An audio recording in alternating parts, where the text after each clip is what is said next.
So hello guys. आज हम दो टॉपिक्स के बारे में बात करेंगे और फाइनेंशियल स्पेस में जब आप एक बैंक को एनालाइज करते हैं या फिर एनबीएफसी को एनालाइज करते हैं तो ये दो टर्म्स बहुत ज़्यादा यूज होती हैं। अब इन दो टर्म्स के बारे में कंफ्यूजन बहुत ज़्यादा रहता है और थोड़ा सा लैक ऑफ इन्फॉर्मेशन भी होती है और थोड़ा सा टिपिकल टर्म्स है, लेकिन आज मैं बहुत सिंपल वे में इन दोनों टर्म्स को समझाने की कोशिश करता हूँ। तो ये दो टर्म्स हैं, को लेंडिंग एंड को ओरिजिनेशन।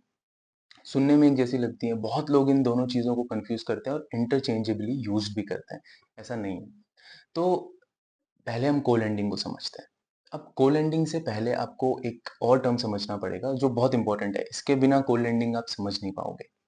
तो वो होती है आरबीआई की एक मैंडेट है कि जो आपका कमर्शियल बैंक्स हैं like HDFC bank, SBI bank और आईसीआईसीआई, एक्सिस, कोई भी बैंक है उसको 40% अपना जो लोन एडवांसेस हैं वो प्रायोरिटी सेक्टर लेंडिंग में करना होता है। अब प्रायोरिटी सेक्टर लेंडिंग से मेरा क्या मतलब है?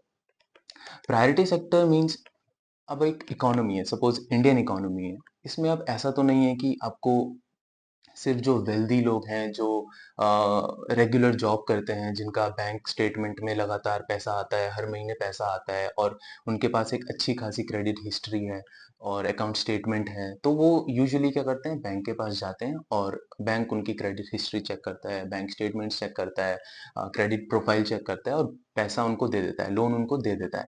लेकिन जो आपके मार्जिनलाइज्ड लोग होते हैं और जो ट्राइबल कम्युनिटीज से आते हैं या फिर आपके एग्रीकल्चर सेक्टर में जो फार्मर्स काम करते हैं, जो micro, small and medium sector enterprises होते हैं, जिनको एमएसएमईज भी कहा जाता है, आपके सोशल इंफ्रास्ट्रक्चर के लिए जो हाउसिंग जो डेवलपमेंट होता है, इस सब में जो लोग इन्वॉल्व होते हैं, जो ये पूरा इकोसिस्टम होता है, इसको कहते हैं आपका प्रायोरिटी सेक्टर। जिनका कोई क्रेडिट हिस्ट्री नहीं होता है, जिनको यूजुअली बैंक इजीली लोन नहीं देता है, अगर वो बैंक के पास जाएंगे और बैंक उनसे पूछेगा कि आप अपना बैंक स्टेटमेंट दिखाइए पिछले 6 महीने का, 1 साल का, तो उनके पास कोई क्रेडिट इन डेबिट आउट ऐसा कुछ होता नहीं है, तो उनको लोन मिलना बहुत मुश्किल होता है। तो इसीलिए आरबीआई का मैंडेट है कि आप जो आपके कमर्शियल बैंक्स हैं उनको mandatorily 40% of their loan advances should go into priority sector.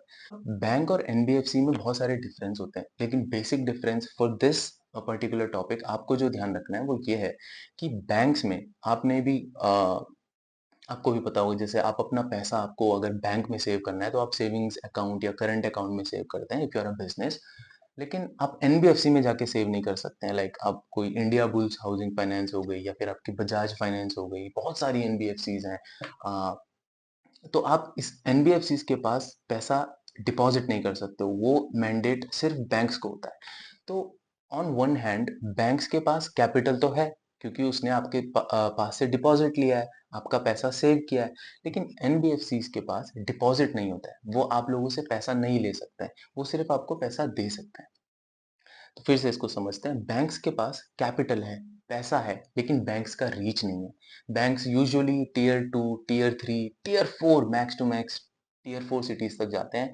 और जो बहुत, as I said, priority sector में जो मार्जिनलाइज्ड पीपल होते हैं, जो टीयर 5, टीयर 6, बहुत गांव कस्बों में रहते हैं, वहां तक बैंक्स की रीच नहीं होती है।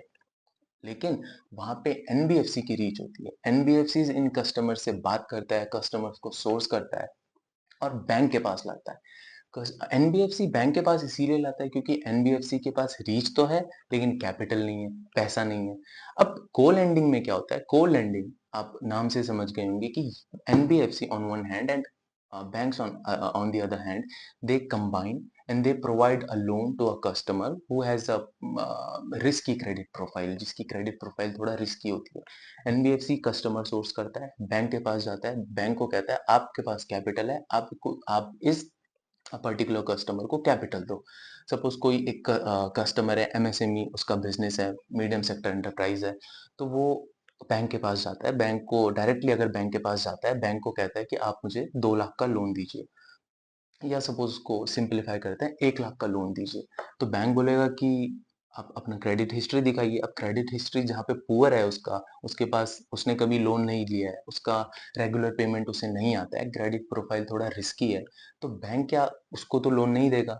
अब एनबीएफसी कहता है कि मैंने एक कस्टमर ढूंढा है, ये आपके पास आ रहा है, आपको इसको लेंड करना है, आपकी रीच नहीं है, मुझे पता है, और आप इसको सर्व भी कंटिन्यूअसली नहीं कर सकते हो। आपके लिए ये मोर और लेस हेडेक होगा। आपको अपने यूजुअल बिज़नेस ऑपरेशन चलाने हैं। तो एनबीएफसी कहता है कि इसकी टेक केयर मैं करूँगा, आप बस लोन अमाउंट का 80% कैपिटल प्रोवाइड करो, 20% कैपिटल मैं प्रोवाइड करूँगा। और एनबीएफसी को ही जो कस्टमर होता है वो रिटर्न्स देता है। बैंक का काम खत्म। बैंक ने सिर्फ कैपिटल पकड़ाई, कस्टमर वो एनबीएफसी का है, कस्टमर वो एनबीएफसी ही उस कस्टमर को सर्व करेगा। बैंक को अपना कैपिटल दिया और उस कैपिटल पे बैंक ने certain amount of interest generate किया। बैंक की भी कमाई हो गई, एनबीएफसी की भी कमाई हो गई। तो इसे कहते हैं को लेंडिंग मॉडल। अब एक क्वेश्चन आता है कि एनबीएफसी 20% क्यों प्रोवाइड करे? क्यों एनबीएफसी बैंक को ही 100% ऑफ द लोन प्रोवाइड करने ना दे? तो इसका बेसिक सा रीज़न ये है कि अगर सारा कैपिटल बैंक प्रोवाइड करेगा तो एनबीएफसी के पास कोई रीज़न नहीं है कि वो एक अच्छा कस्टमर ढूँढ के लाए बैंक के पास, जो डिफ़ॉल्ट जिसका ऑलवेज़ उनका एनीवेज़ उनका डिफ़ॉल्ट रिस्क तो रहता ही है। जो टियर 5 टियर 6 के कस्टमर हैं, जो पीएसएल प्रायोरिटी सेक्टर लेंडिंग के जो कस्टमर्स हैं, उनका क्रेडिट रिस्क तो रहता है। लेकिन अगर एनबीएफसी अपना कैपिटल नहीं लगाएगा तो एनबीएफसी तो किसी को भी पकड़ के ले आएगा, चल भाई तू आ, तुझे मैं लोन देता हूँ। अब वो बैंक अगर 100% कैपिटल लगा रहा है, कल को कस्टमर डिफॉल्ट कर गया तो सारा नुकसान बैंक का हो गया। तो इसीलिए 20% मैंडेट है कि आप एनबीएफसी को 20% ऑफ द लोन देना ही पड़ेगा, ताकि फिर एनबीएफसी आपका कस्टमर सोर्सिंग के टाइम पे कोई लापरवाही ना करे और ढंग का कस्टमर सोर्स करके लाए।